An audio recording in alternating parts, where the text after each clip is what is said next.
নমস্কার, আমি সেজুতি ফিরে এসেছি অন্তহীনে আবার নতুন কিছুর সন্ধান। তবে আজকের জায়গাটা হয়তো নতুন নয়, লেক সরোবর আমরা সবাই চিনি, তবে চিনি না ভেতরের দুর্গা মিউজিয়াম। চলুন আজকে সেটা সম্বন্ধে একটু জেনে নিই।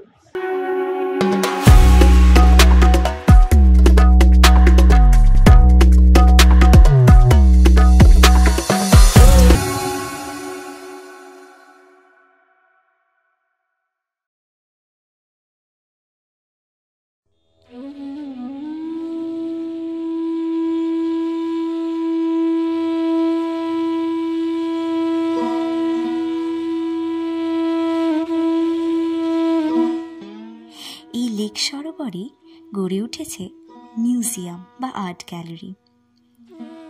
অনেকেই হয়তো এই মিউজিয়াম সম্বন্ধে জানেন না। আজ আপনাদের সেই খোঁজটাই আমি এনে দেব এই ভিডিওর মাধ্যমে। এই দুর্গা মিউজিয়াম হয়তো সেই অর্থে ট্রেন্ডি হয়ে ওঠেনি, তবে এই মিউজিয়াম যারা গার্ড দেন তাদের থেকেই জানতে পারা গেছে যে সকাল থেকেই নাকি অনেক বিদেশিরা এই মিউজিয়াম দর্শনে আসে।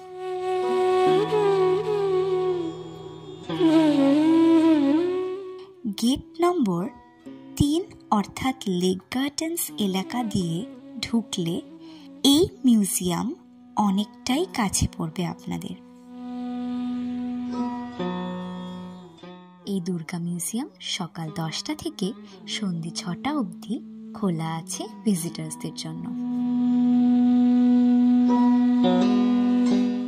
সেটা একটা পুরনো ছিল, পুরনোই ছিল, এটা অনেক বছর আগেকার, প্রায় 20-25 বছর আগেকার, এটা বড় বেশি একটু কম না। এটা কেআইটির ওয়ার্কশপ ছিল আমাদের। তারপরে এই ওয়ার্কশপটা ফাঁকা পড়েছিল, তা এটা ওই প্রতিমাগুলোকে রাখার ডিসাইড করে তারপরে এটা মিউজিয়ামটা বানিয়েছে। এই মানে আর্ট গ্যালারি সম্বন্ধে আপনাদের কি আইডিয়া ছিল? আমি তো জানতাম না এখানে এরকম আছে। আমি বাইরের দুর্গা ঠাকুরটা দেখে এসেছি, তো খুবই ভালো লেগেছে। আপাতত এতগুলো ঠাকুর দেখে আমি তো জানতাম না এত বড় বড় ঠাকুর, খুবই সুন্দর লেগেছে। লাইন দিয়ে তো জীবনে দেখিনি।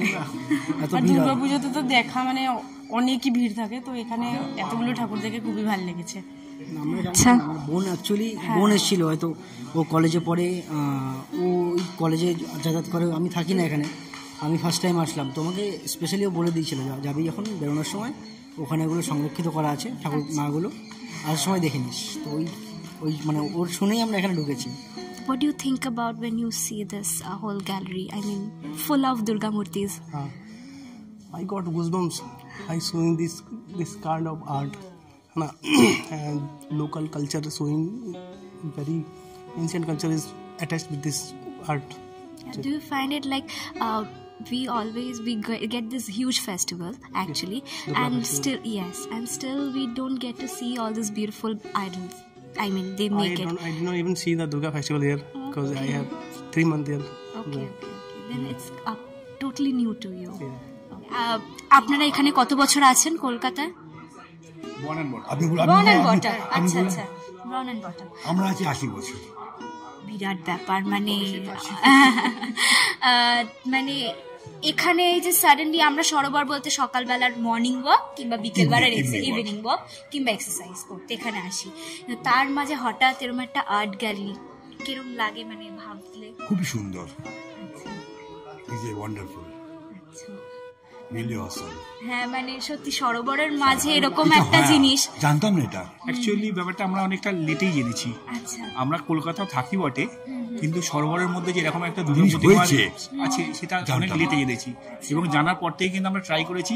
কবে যাব ফার্স্ট ডেতে এসেছিলাম, তখন 6টা ওভার হয়ে গেছিল বলে তারপর আমরা প্ল্যানই করেছিলাম যে at any cost we have to হ্যাঁ, যার জন্য আজকে একটা প্ল্যান করলাম, ফ্লাওয়ার শোটাও দেখলাম। আচ্ছা, এই টাইমের মধ্যে এখানে নিচ্ছি। দুটোই খুশি।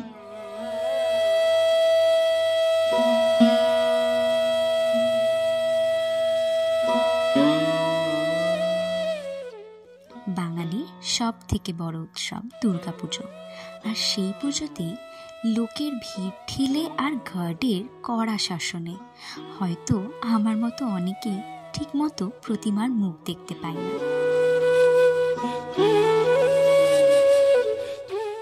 তবে তার দুঃখ আর নেই।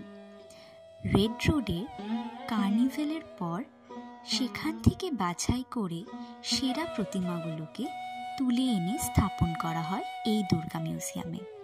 আর কিছু প্রতিমা রাখা হয় ইকো পার্কের ভিতরে।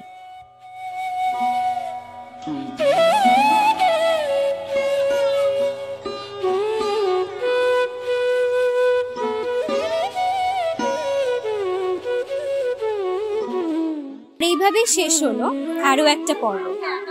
দেখা হচ্ছে নতুন কোনো হিডেন জেমের সন্ধান। ততদিনে চোখ রাখুন অন্তহীনের পর্ব।